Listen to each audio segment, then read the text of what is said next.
Assalamualaikum warahmatullahi wabarakatuh. Saya Devi Kesuriwati, NPM 1712332.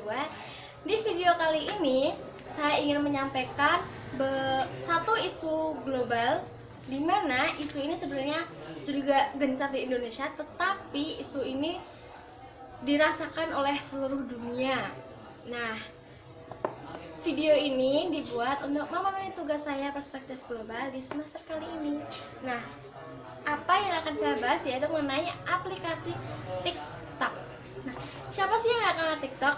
Apalagi di masa pandemi saat ini banyak sekali orang yang menggunakan TikTok, mulai dari kalangan anak muda, kemudian anak kecil, orang tua, bahkan orang yang sudah lanjut usia pun juga menggunakan aplikasi ini.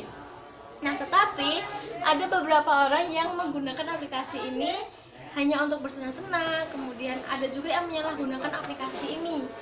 Nah, TikTok merupakan aplikasi di mana di dalam aplikasi tersebut terdapat beberapa fitur yang bisa digunakan. Nah, dari aplikasi tersebut kita bisa melatih kreativitas kita untuk membuat suatu video dan juga diberi embel-embel kata-kata atau mungkin di transisi efek atau diedit sedemikian rupa.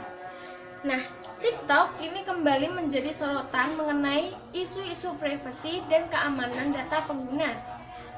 Kali ini, aplikasi tersebut telah menjadi salah satu dari 59 aplikasi yang diblokir oleh pemerintah India.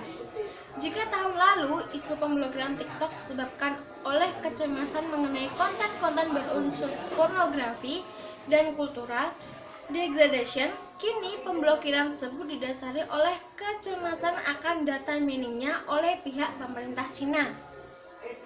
Ketakutan akan data mining ini diduga disebabkan akibat adanya konflik di antara kedua negara tersebut. Lebih tepatnya karena kasus pembunuhan sebanyak 20 tentara India di perbatasan antara India dan Cina yang beralokasi di pegunungan Himalaya.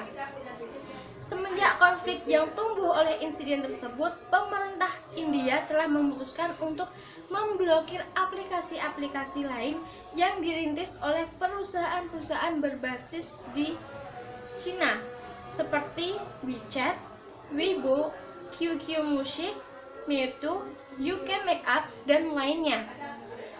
Mengenai keputusan tersebut, Nikhil Gandhi, CEO TikTok India, telah menyangkal tuduhan data mining ke pihak negara Cina ataupun pihak pemerintah manapun. Nah, bagaimana dengan Indonesia sendiri? Bisa kita ketahui bahwa di Indonesia akhir-akhir ini TikTok banyak sekali yang menyalahgunakan, yaitu dengan menjadikan TikTok sebagai tempat bullying, kemudian sebagai tempat saling menyalahkan, saling menuduh. Tetapi positifnya dari TikTok kita bisa mendapatkan beberapa edukasi. Antaranya mungkin salah satu pengguna TikTok ada yang sangat pandai ataupun jenius terkait matematika. Nah, nanti dia akan membuat konten di mana dia akan memberitahukan bagaimana cara penyelesaian dari suatu soal matematika yang banyak sekali orang itu kesusahan, tapi ternyata caranya itu sangat mudah. Nah, kemudian ada juga yang memberikan edukasi terkait keadaan bumi, entah itu perkiraan cuaca, entah itu kejadian fenomena alam dan juga sebagainya. Nah, dan positifnya lagi, TikTok bisa dijadikan sebagai tempat para kreator untuk membuat suatu seni atau suatu produk yang untuk melatih kreativitas mereka.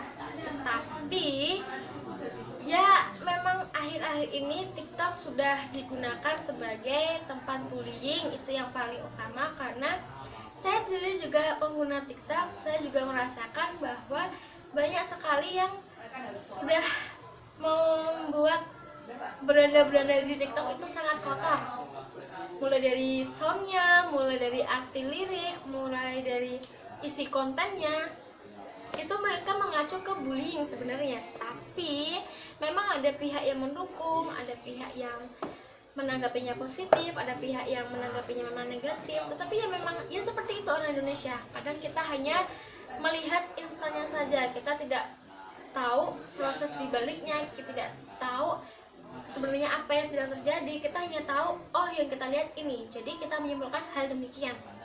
Itu jeleknya orang Indonesia, karena kita tidak bisa menyaring informasi dengan baik. Kita hanya ya sudah, yang datang A ya kita menyimpulkannya A, kita tidak mau melihat di belakang A itu ada apa, ada B, C, dan seterusnya.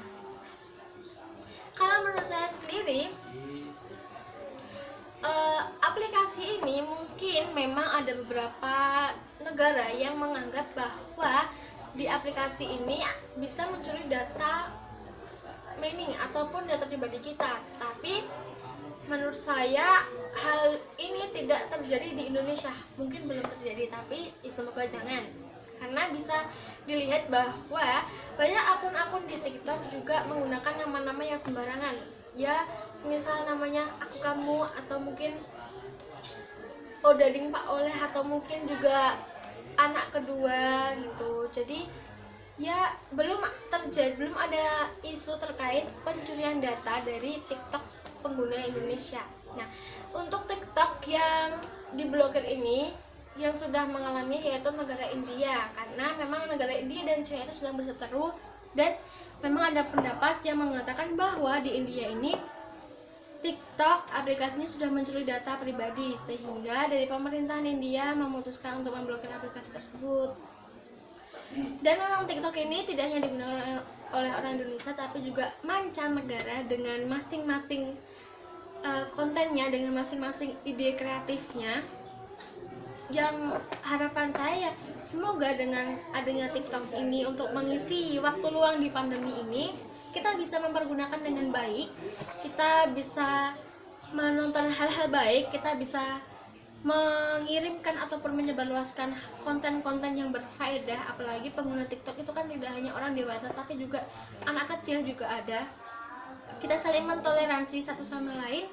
Jika memang ada yang salah, saling mengingatkan, jangan malah dibully. Karena kalau kita masih membudidayakan bullying di Indonesia, maka akan semakin banyak kasus-kasus entah itu bunuh diri dan sebagainya yang terjadi akibat bullying. Nah, semoga aplikasi ini tidak mengakibatkan hal ke arah negatif tersebut. Nah, itu saja pembahasan saya mengenai isu lokal yang juga menjadi global, tetapi menurut saya ini memang isu yang sangat booming, sangat viral, karena apalagi sekarang banyak artis di TikTok, maksudnya itu orang yang mendapatkan viewers banyak dari TikTok, kemudian mereka diundang ke televisi. Semoga yang diundang di televisi itu adalah orang-orang yang memang memiliki skill yang baik untuk kita tiru selama masa pandemi ini. Sekian dari saya, terima kasih sudah menonton. Mohon maaf apabila ada salah kata. Wassalamualaikum warahmatullahi wabarakatuh.